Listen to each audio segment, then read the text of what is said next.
सहनाववतु सहनौ भुनक्तु सह वीर्यं करवावहै तेजस्विनावधीतमस्तु मा विद्विषावहै। ओम शांति शांति शांति। वैदिक जीवन पद्धति की इस कक्षा में आप सभी श्रोताओं का, दर्शकों का हृदय की गहराइयों से बहुत बहुत स्वागत है, अभिनंदन है। ऋग्वेद का स्वाध्याय हमारे लिए अत्यंत लाभकारी है और हम निरंतरता के साथ स्वाध्याय करते चले जा रहे हैं, उत्साह से, उमंग से, उल्लास से। एक एक वेद मंत्र का इतना गूढ़ रहस्य है और उस रहस्य को यदि हम थोड़ा सा भी अपने जीवन में उतारने का प्रयत्न करते हैं तो जीवन हमारा अत्यंत शोभनीय, महनीय हो जाता है। हर प्रकार के दुर्गुणों से, दुर्व्यसनों से हम बच जाते हैं। संसार का यह नियम है कि जो जैसा कर्म करेगा उसको वैसा परिणाम मिलता ही है। देर हो सकती है, अंधेर नहीं हो सकता है। तो हम जीवन में प्राण साधना करें। ऋग्वेद के चतुर्थ मंडल के सूक्तों का स्वाध्याय कर रहे हैं हम और 44वें सूक्त में यह सुंदर चर्चा है, प्राण अपान की साधना। प्राण की साधना से हम शरीर से अत्यंत शोभनीय हो जाते हैं। आज हम स्वाध्याय करेंगे 44वें सूक्त के चौथे मंत्र का। बहुत ही सुंदर वेद मंत्र है, इसकी चर्चा मैं पहले लिखता हूं फिर करूंगा। ओम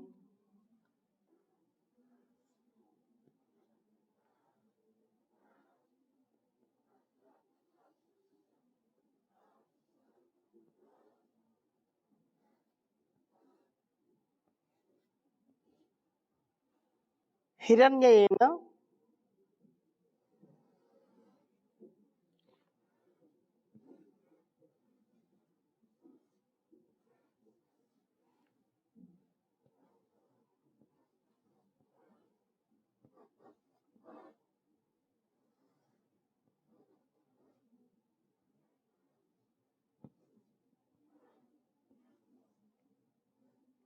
हिरण्येन पुरुहु रथे नेमम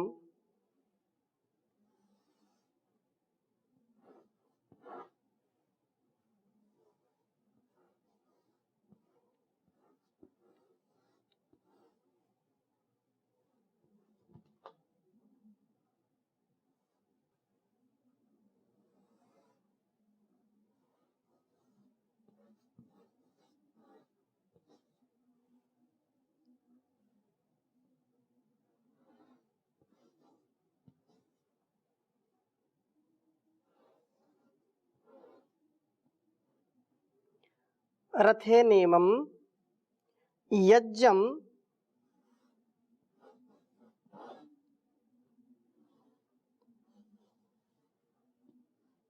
नासत्योप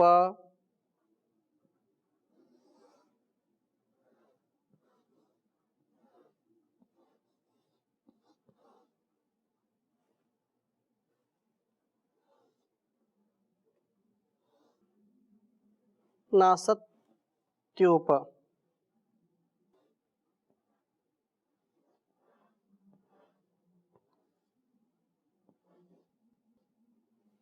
यातम।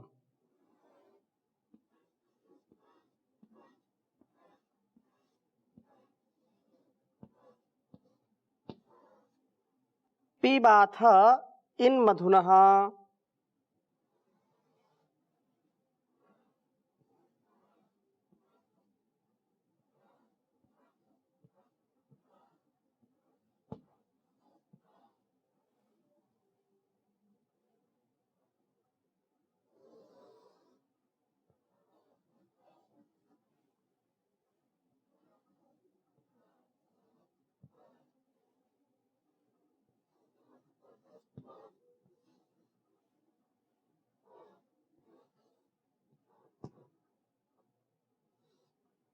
इन मधुनः सौम्यस्य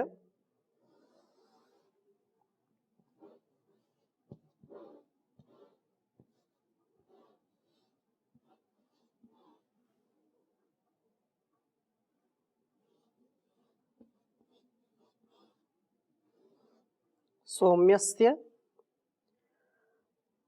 दधथो दधथो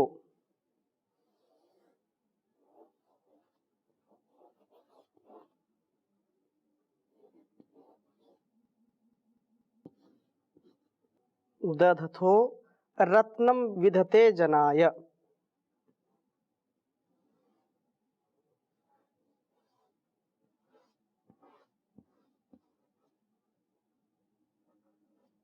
रत्नं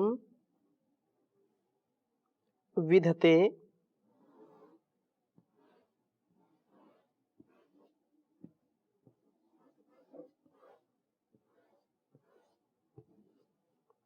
जनाय।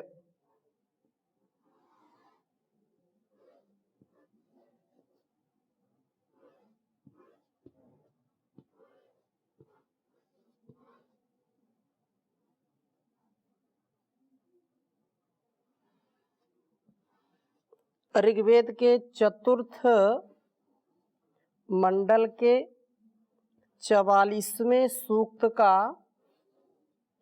यह चौथा मंत्र है। 4:44 ओम हिरण्ययेन पुरुभूरथेनेमं यज्जं नासत्योपयातं पिबाथ इन्मधुना सोमस्य दधथो रत्नं विधते जनाय। ओम हिरण्ययेन पुरुभूरथेनेमं यज्जं नासत्योपयातं पिबाथ इन्मधुना सोम्यस्य दधथो रत्नं विधते जनाय। बहुत ही सुंदर वेद मंत्र है। कहा है कि हे पुरभु, पुरभु प्रिय पालन पूर्णयोः धातु से बनता है। पालक व पूरक होते हुए ना सत्या अश्वनी देवो प्राणापानो आप हिरण्ययेन रथेन ज्योतिर्मय शरीर रथ से इमं यज्ञम हमारे इस जीवन यज्ञ को उपयातम समीपता से प्राप्त हो। आपकी साधना से हमारा यह शरीर रथ ज्योतिर्मय व तेजस्वी बने। प्राण अपान की साधना अर्थात प्राणायाम करने से इतना जीवन का उत्कर्ष होता है, शरीर भी स्वस्थ होता है, कांतिमय, बलिष्ठ और रोग रहित होता है। श्री स्वामी जी महाराज ने यह हजारों लाखों करोड़ों लोगों के ऊपर इसका प्रयोग करके योग का प्रयोग व्यक्ति का जीवन बदल देता है। उनका जीवन वास्तव में निरोगता से आरोग्यता से युक्त हो जाता है और ज्योतिर्मय शरीर रथ उत्साह से परिपूर्ण कब होगा? जब पालक पूरक यह प्रभु हमारा रक्षण करेंगे। तो वह प्रार्थना निसंदेह हमारे जीवन के लिए लाभकारी होती है, जिससे हमारे अंदर उत्साह आता है। और प्रार्थना जो आवश्यकता है उसके लिए की जाती है। तो प्रार्थना जब हम करते हैं, प्रार्थना पूर्वक प्राणायाम करते हैं, प्रार्थना पूर्वक जब कोई कार्य करते हैं तो उससे हमारी हताशा निराशा भी दूर होती है। उससे हमारे अंदर सात्विकता का आधान होता है। जो व्यक्ति गलत विचार करता है, नकारात्मक विचार करता है, गलत गलत कार्यों को करता है, तो उस असहज और अज्ञानता से, अविवेक से युक्त व्यक्ति को कभी भी सुख शांति का लाभ नहीं मिल पाता है। सुख शांति आनंद युक्त जीवन उसका नहीं हो पाता है। परंतु यदि व्यक्ति अपने शरीर को भी मन को भी प्राणायाम के माध्यम से बलिष्ठ बनाता है, तेजस्वी बनाता है, तो उसका उत्साह कभी कम नहीं होता है। इसलिए यहाँ पर ये प्रार्थना की है, ना सत्या अश्वनी देव प्राणापानौ आप हिरण्ययेन रथेन ये ज्योतिर्मय, ये कांतिमय शरीर हो।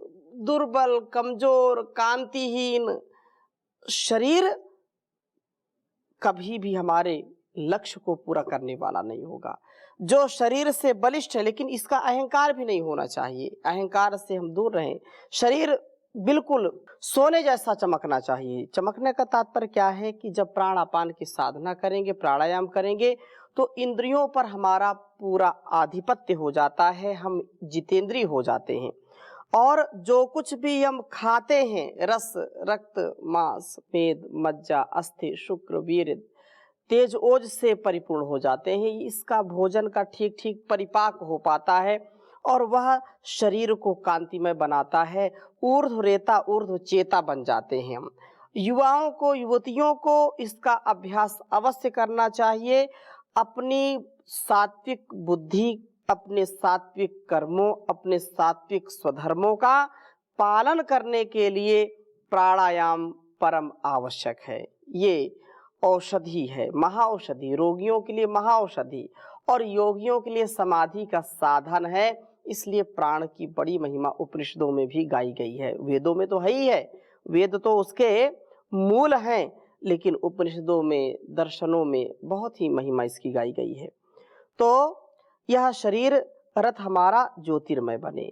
आप समीपता से हमको प्राप्त होइए, आपकी साधना से हमारा यह शरीर रथ ज्योतिर्मय व तेजस्वी बने।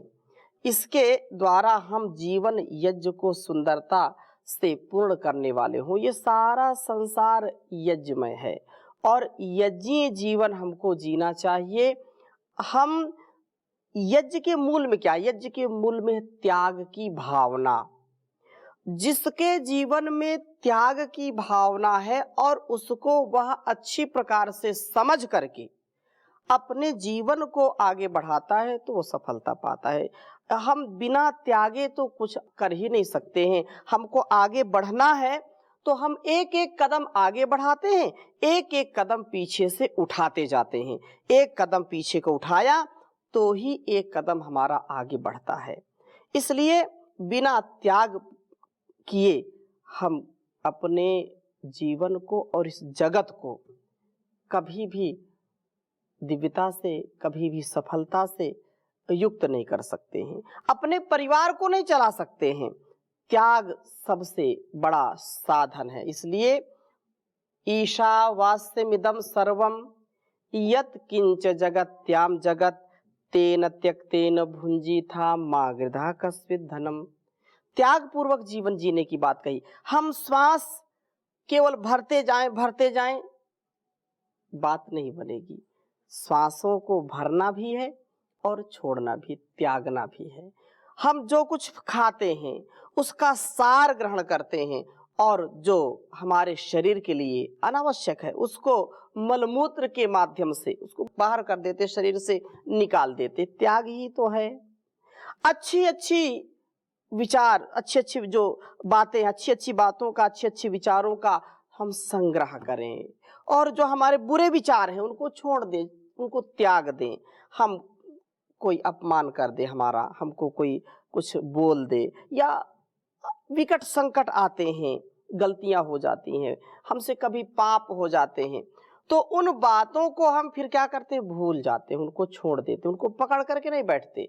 और जो पकड़ करके बैठ गया छोटी सी बात को, संकीर्ण विचारधारा को, फिर वह व्यक्ति स्वयं भी दुखी होता रहता है और दूसरों को भी दुखी करता है। इसलिए आहार के स्तर पर, विचार के स्तर पर, व्यवहार के स्तर पर संसार का जो कुछ भी हम देखते हैं वह त्याग के ऊपर आधारित है। इसलिए इस शरीर को हम तेजस्वी बनाएं, सुंदरता से परिपूर्ण करने वाले हम हों और प्रार्थना की है कि हे प्राणापानो, आप इत निश्चय से सोमस्ते मधुनहा, जो वेद मंत्र में कहा सोमस्ते मधुनहा, इस सोम संबंधी मधु का पिबाथ, पान करते हो। सोम को शरीर में ही सुरक्षित करते हो आपकी ही शक्ति से। देखो शरीर का एक एक अंग, एक एक कोशिका ये प्राण से ही चलती है। प्राणवायु यदि ना हो तो शरीर हमारा कार्य नहीं कर सकता है। प्राण से ही ये जीवन चलता है।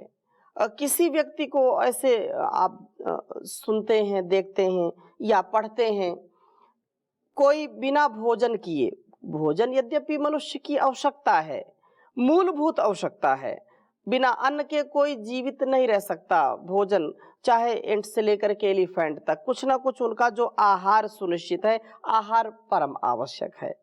तो यदि मनुष्य को आहार न दिया जाए, भोजन के रूप में जो लेते हैं, तो 15 दिन से लेकर के 1 महीने, 2 महीने, 90 दिनों तक का लेखा जोखा मिलता है। ऐसा सुनते हैं कि 90 दिन तक व्यक्ति बिना कुछ खाए रह सकता है। बिना कुछ खाए रह सकता अर्थात पानी तो या कुछ ऐसा लिक्विड पी सकता है, तो पानी के ऊपर रह करके तो 90 दिन तक रह सकता है व्यक्ति। इसके बाद अपवाद में भी हो सकते हैं, आगे भी हो जाए, अपवाद की गणना नहीं की जा सकती। भोजन 90 दिन तक ना करे।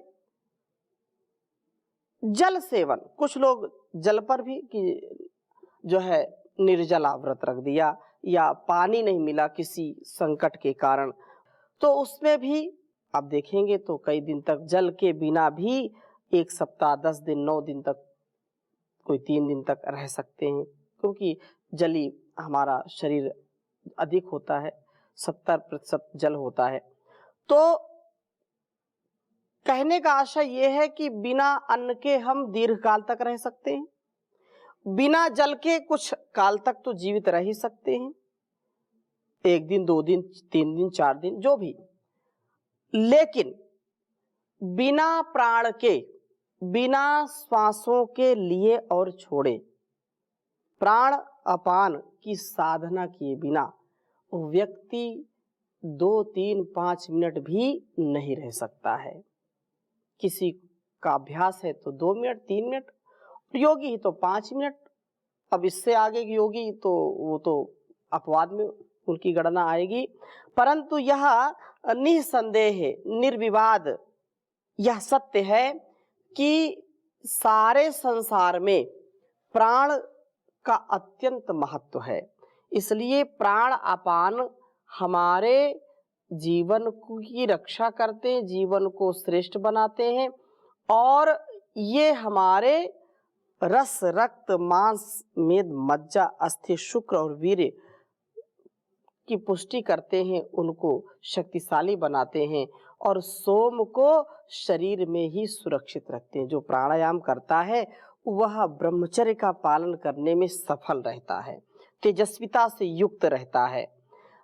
इसलिए कहा कि हे प्राणापानो आप विधते, विधते जनाय, विधते जनाय, अंतिम में कहा विधते जनाय, अर्थात परिचर्या करने वाले उपासक मनुष्य के लिए रत्नम दधतः, रत्नम दधतः, अर्थात आप रत्न देने वाले हैं, अर्थात रमणीय वस्तुओं को धारण करते हो। जो प्राणायाम करेगा, प्राण की साधना करेगा, वह निश्चय से रमणीय जीवन जीने वाला होगा, सुंदर जीवन जीने वाला होगा। उसके लिए संसार में कुछ भी अप्राप्य नहीं है, अर्थात वो जो चाहे वो प्राप्त कर सकता है। पतंजलि योगपीठ और भी जितने संस्थान हम देख सकते हैं अपने स्तर से, आप देखेंगे कि जिनके मूल में योग है तो वो हर प्रकार से अपने भौतिक जीवन को भी, आध्यात्मिक जीवन को भी पूर्ण दिव्यता के साथ, पूर्ण शक्ति संपन्नता के साथ, संप्रभुता के साथ वो जीते हैं। संकीर्णता और बेचारी लाचारी नहीं होती है, वो सदा उत्साह में रहते हैं। इसलिए कहा कि प्राण साधना से शरीर रथ ज्योतिर्मय व तेजस्वी बनता है, सोम का रक्षण होता है तथा शरीर में सब रत्नों का धारण होता है। सब प्रकार से हम रत्न धारण करने वाले होते हैं। बुद्धि बल, मनोबल, शरीर बल, धन बल, जन बल, हर प्रकार का बल हमको प्रबलता से मिलता है। योग बल में इतना सामर्थ्य है, इसलिए हम योग की साधना में सदा लवलीन रहें। इससे भिन्न आचरण ना करें तो जीवन हमारा निरोग रहेगा और जगत भी हम ऐसे ही निरोगी बना पाएंगे। प्राण साधना के द्वारा हमारा शरीर हिरण्य सुवृत हो, ज्योतिर्मय हो और सकलांग पूर्ण, अर्थात किसी भी प्रकार से हम अपंग ना हो, अपाहिज ना हो, दिव्यांग ना हो। इसलिए 5वें मंत्र में भी बहुत सुंदर बात कही है। ओम आनुयातम दिवो अच्छा पृथिव्या हिरण्येन सुवृता रथेन मा वामन्येनीयमन्य देवयन्तः संयदद्दे नाभिपूर्व्या वाम। कहा कि हे प्राणापानो, दिवा पृथिव्या अच्छा, द्युलोक व पृथ्वी लोक का लक्ष्य करके हमारे मस्तिष्क रूप देवलोक व शरीर रूप पृथ्वी लोक का ध्यान करके हमारे लिए आप हिरण्येन ज्योतिर्मय सुष्ठु वर्तते तथा बिल्कुल ठीक ठाक अर्थात सकलांग रथेन शरीर रथ से प्राप्त हो। प्राणापान की साधना ही हमारे जीवन की बाधाओं को दूर करने वाली है। इसलिए आप हमारे लिए प्राप्त होइए।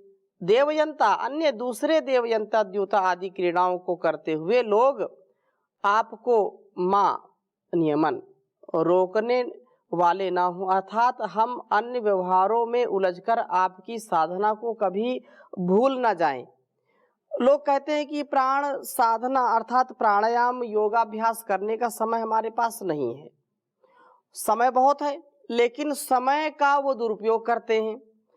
कोई किसी मनोरंजन में, कोई किसी में, कोई मोबाइल में लगा है, कोई पत्ते खेल रहा है, कोई कुछ कर रहा, कोई कुछ कर रहा है जो निरर्थक है, उसका कोई अर्थ नहीं है। उसका ना आध्यात्मिक कोई लाभ है, ना कोई आर्थिक लाभ है, ना कोई सामाजिक लाभ है, न उससे बौद्धिक सामर्थ्य बढ़ेगा। ऐसे निरर्थक कार्यों को हम करने लग जाते हैं और कहते हैं समय नहीं है। तो यहाँ प्रार्थना की है कि हमको समय पूर्वक हम जीवन को जिएं और समय का ध्यान रखें, समय से इस योग साधना को करने वाले हों, इससे विपरीत कोई अनावश्यक कार्य न करने वाले हों। कभी हम भूले नहीं, आलस्य प्रमाद ना करें। आपका तो पूर्व्या सर्व मुख्य सर्वप्रथम नाभि न बंधने संबंध संददे, मुझे आपके साथ बांधता है, मेरा सर्वोत्तम संबंध आपके साथ ही तो है। आत्मा के साथ प्राणों का संबंध शाश्वत है। प्राण साधना से ही मस्तिष्क हिरण्य ज्योतिर्मय बनता है तथा शरीर सुवृत पूर्ण रूप से स्वस्थ होता है। प्राण साधना द्वारा हमारा शरीर हिरण्य सुवृत हो, ज्योतिर्मय सकलांग पूर्ण हो, हम सदा उन्नति के पथ पर चलें और कभी भी हमारा अहित न हो, हम कभी भी आपका ध्यान मन से बिसारे नहीं, ऐसा यह संकल्प हमारा हो। हम कितने भी दीन दुखी हों, लेकिन दीन दुखी होते हुए भी यदि प्राण साधना करेंगे तो सुखमय जीवन जिएंगे। तो और भी आगे चर्चा करेंगे, आज यहीं पर विराम देते हैं। ओम शांति शांति शांति।